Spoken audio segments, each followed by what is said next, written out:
So absolutely, I mean, the most striking maybe development during last year is that we solved some of those major production issues we had in 2021, and we saw a very dramatic improvement in production performance, yields and recoveries, but most specifically the output per batch.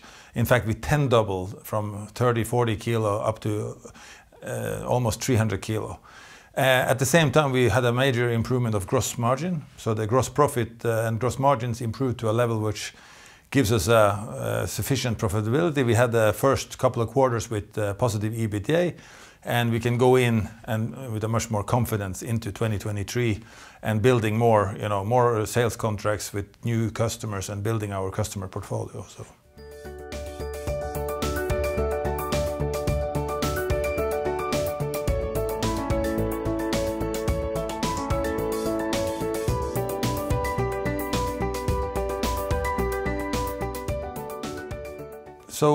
what we kind of see, I mean, normally our industry has been kind of counter-cyclical, that things are going well, people buy more supplements, things are going badly, people are buying more supplements. But during the last year, we have seen a little bit that consumers are affected by these kind of major issues in the, inflationary pressures, uncertainty, geopolitical type of things, the war in Ukraine. So there is a slight reduction in demand, a couple of percent, 1 or 2%, not major. But during the COVID, with all the issues that were in the supply chain, many companies stocked up quite dramatically. So basically, when you have a slowdown in the consumer demand, some of the companies have so much stock that they start pushing back, not 1 or 2%, but maybe 10, 20, even 30% back on their ordering.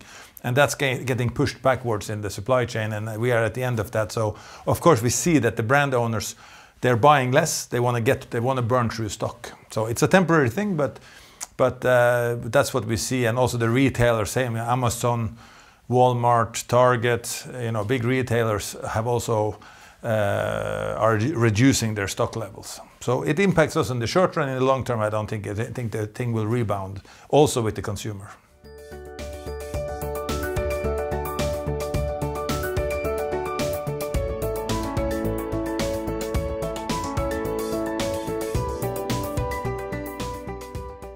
It's a natural consequence of this improvement in production output that we're just so much more efficient and productive than we used to be, and that means that we eat through orders faster than we used to do, and so forth.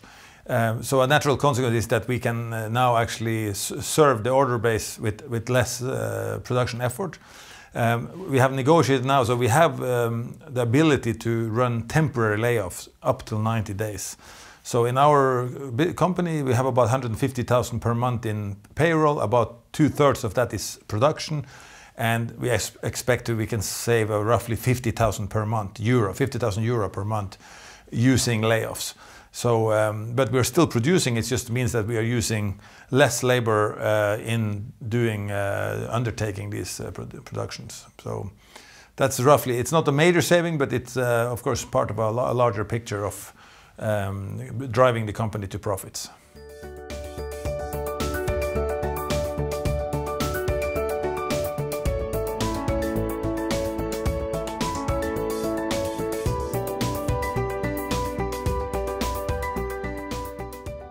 In general, in our industry, there's a trend towards more and more focus on what is the benefit for the consumer.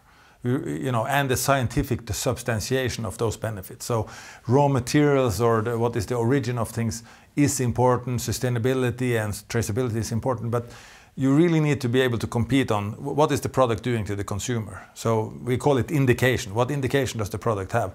And there are many different types of indicators. There is inflammation, and there is antioxidation, and there is immune response, immune modulation.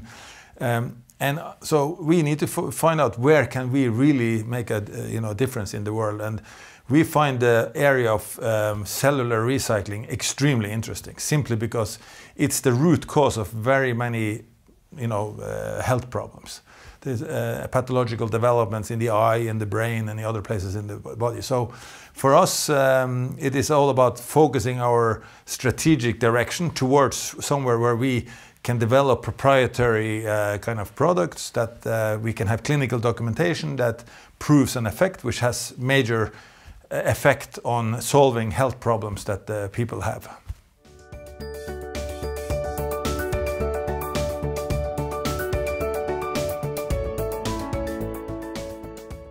If you are an investor, I would say you should monitor our order intake. If we can sign the large contracts and continue our growth, we are trading right now at almost half of the price sales ratio is 0.68 at today. We're trading at 1.5 Swedish kroners.